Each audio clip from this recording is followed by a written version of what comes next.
শুভেচ্ছা জানাই বন্ধুরা, তার সাথে অনেক ভালোবাসা। আস্তে আস্তে সন্ধে হয়ে গেল তোমাদের কাছে। শরীরটাও ভালো না, তবু এটা আশাটাও একটা নেশা হয়ে গেছে। কিছু একটা নিয়ে তো থাকতে হবে। তোমাদের নিয়েই থাকি। আমি তো বিশেষ কোথাও বেরোই না। তোমরা সবাই ভালো আছো তো? কি প্রোগ্রাম তোমাদের 31 তারিখে? নিশ্চয়ই একটা কোনো পার্টির আয়োজন বা পিকনিকের থেকে আজকাল সবাই পার্টিটাই বেশি পছন্দ করে। অনেকে পারিবারিক পার্টি করে, কেউ কেউ আবার বন্ধু বান্ধবদের সঙ্গেও করে। ভালো, জীবনটা তো আনন্দেরই। সব সময় কি কাজ আর কর্তব্যের মধ্যে থাকতে ভালো লাগে? 31st পার্টি করবে, খুব ভালো। কে কি করলে একটু জানিও আমাকে। হুম। আর আমার চ্যানেলটাকে একটু মেয়েদের চ্যানেল করে ফেলো। মেয়েরা সাহিত্য নিয়ে কিভাবে এগোবে? মেয়েরা মেয়েদের কথা কি করে বলবে? হ্যাঁ, আজকে আমি যে গল্পটা পড়ছি, সে গল্পটার নাম ঘর।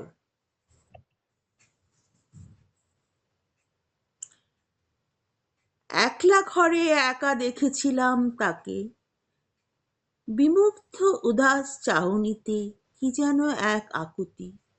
কি কথা বলতে চায় সে, কেন পারছে না বলতে। ডাকলাম কোমল স্বরে, উমা, কি হয়েছে তোমার? কই, কিছু হয়নি তো।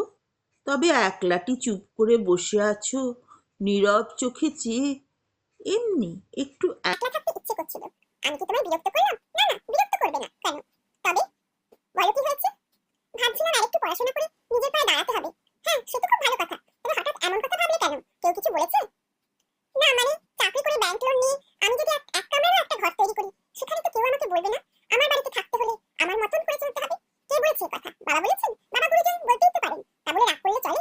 বাবা কোনোদিন তোমাকে বলবেন না, কারণ তুমি তার ছেলে। আর আমি পরের বাড়ির মেয়ে, তাই আমাকে খুব সহজেই বলা যায়, তাই না? ঠিক আছে, আমাকে কিছুদিন সময় দাও, আমি নিজে একটা ফ্ল্যাট কিনবো। সেটাও সেটাও তোমার ফ্ল্যাট হবে, আমার হবে না।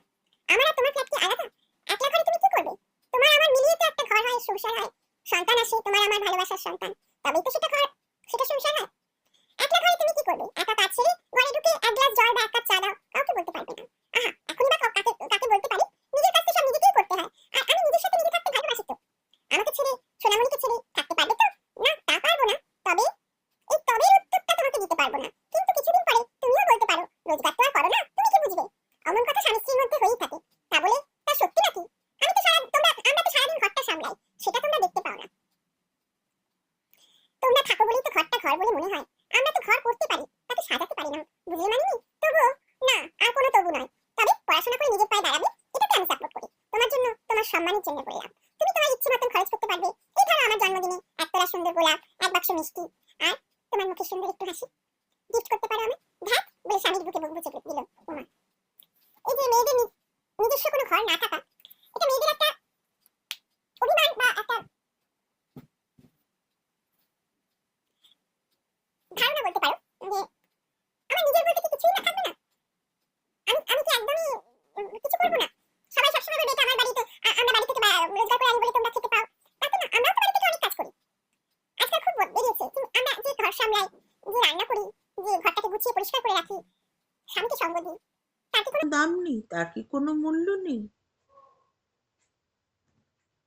সবসময় মেয়েদেরকে এক এক পাশে ঠেলে রাখা একদল পুরুষ যেমন এগিয়ে নিয়ে যেতে চায়, আর এক ব্যতিক্রম থাকবেই।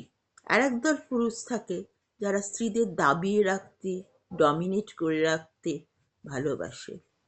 একদম কিছু শ্বশুর বাড়ি থাকে, আধুনিক শ্বশুর বাড়ি, যারা মেয়েদের বউরা আরো পড়াশোনা করুক, আরো এগিয়ে যাক, ডাল ভাত রাঁধা সে তো শিখেই যাবে। ও আর এমন কি, ও রাঁধতে রাঁধতেই শিখে যাবে। আমার এক বন্ধু বিয়ের পর ডক্টরেট করেছিল। শুনেছিলাম তার শ্বশুর নাকি তাকে বলেছিল, তুমি যদি পড়ার রেশটা থাকতে না থাকতে ডক্টরেটটা আরম্ভ না করে দাও, তাহলে কোনোদিন পারবে না। একবার সংসারে ঢুকে গেলে আর পারবে না। ডাল ভাত রাঁধা তুমি শিখে যাবে, ওর ওর জন্য তোমাকে কষ্ট করতে হবে না, কিন্তু ডক্টরেটটা তোর জন্য তোমাকে অনেক খাটতে হবে। তা আমি বলেছি, আমার মনে হয়েছিল এরম শ্বশুর কজন পায়, ঘরে ঘরে থাকা মেয়েদের যে এইভাবে এগিয়ে দেওয়া। মেয়েকে পারে এগিয়ে দিতে, অনেকেই পারেন, কিন্তু ছেলেকে, ছেলের বউকে কজন পারে, কজনের এত উদারতার উদার মন আছে। সে বিদ্যাসাগরের পরিবার বলো আর যেখানেই বলো, বউ মানে বউ। সত্যি কথা বলতে কষ্ট নেই। আজকের মতো রাখি। তোমরা আমাকে নিশ্চয়ই জানাবে 31 তারিখ বা 1 জানুয়ারি তোমরা কি কি